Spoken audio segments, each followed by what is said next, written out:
akan mempresentasikan mengenai mekanisme perkembangan dan kerusakan sel oleh virus. Sebelum itu, kami akan memperkenalkan diri terlebih dahulu. Perkenalkan, nama saya Nur Akila, NIM H0322039. Perkenalkan, nama saya Kamal dengan NIM H0322343. Perkenalkan, saya Jessi Anastasia dengan NIM H0322514. Perkenalkan, nama saya Hadrin Punyati dengan NIM H0322530. Perkenalkan, nama saya Nur Alam dengan NIM H0322355. Nah, langsung saja kami akan mempresentasikan mengenai mekanisme perkembangbiakan dan kerusakan sel oleh virus. Nah, sebelum itu kita harus mengetahui pengertian dari virus. Nah, virus ini merupakan parasit intraseluler yang hanya dapat bereplikasi di dalam sel inang. Mekanisme perkembangan dan kerusakan sel oleh virus melibatkan beberapa tahapan yang kompleks. Baik, terima kasih atas kesempatan ini. Di sini saya akan menjelaskan mengenai mekanisme perkembangan dari virus.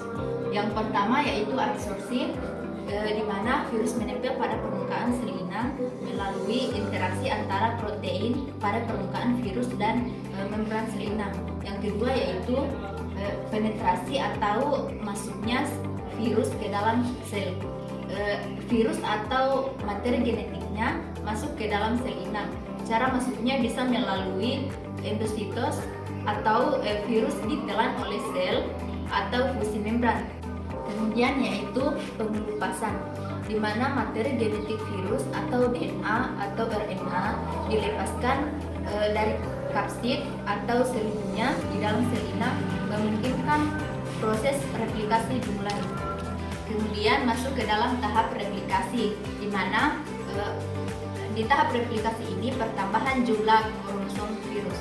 Nah, mekanisme perkembangbiakan virus selanjutnya yaitu masuk pada fase perakitan, di mana pada fase perakitan ini komponen-komponen virus yang baru diproduksi akan dirakit menjadi virion baru atau partikel virus lengkap di dalam sel inang. Nah, setelah pada tahap proses perakitan akan memasuki fase pelepasan, di mana pada fase pelepasan ini virion ini akan dilepaskan dari sel inang. Nah, pelepasan ini dapat terjadi melalui proses lisis sel, di mana sel inang ini akan pecah dan mengeluarkan virus baru, di mana ketika virion baru ini keluar, dia akan mengambil sebagian membran sel inang saat mereka keluar. Baik, selanjutnya yaitu mekanisme kerusakan sel oleh virus. Yang pertama yaitu ada lisis sel.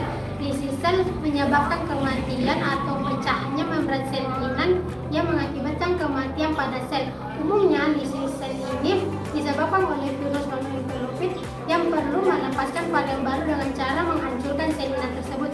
Nah, yang kedua ada proses terprogram, yaitu beberapa virus dapat memicu apoptosis atau kematian terprogram pada sel inang sebagai bagian dari siklus kehidupan atau mekanisme pertahanan sel inang tersebut.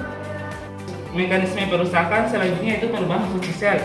Perubahan fungsi sel yaitu infeksi virus dapat mengganggu fungsi normal sel inang.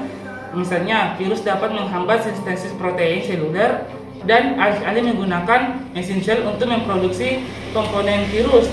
Yang kedua yaitu induksi pembentukan pada inklusi, di mana beberapa virus dapat menyebabkan pembentukan pada inklusi di dalam sel inang yang dapat mengganggu fungsi seluler dan struktur internal. Nah, mekanisme kerusakan sel oleh virus selanjutnya yaitu induksi peradangan, di mana infeksi virus dapat memicu imun dan peradangan yang berlebihan sehingga dapat merusak jaringan di sekitar sel yang terinfeksi. Nah, selanjutnya yaitu transformasi sel, di mana beberapa virus seperti virus onkogenik dapat menyebabkan transformasi seluler untuk menginduksi sel yang tidak terkontrol sehingga dapat menyebabkan suatu penyakit, yaitu penyakit kanker. Sekian dari saya dan saya kembalikan kepada moderator. Sekian presentasi dari kami, kurang lebihnya mohon dimaafkan. Wassalamualaikum warahmatullahi wabarakatuh.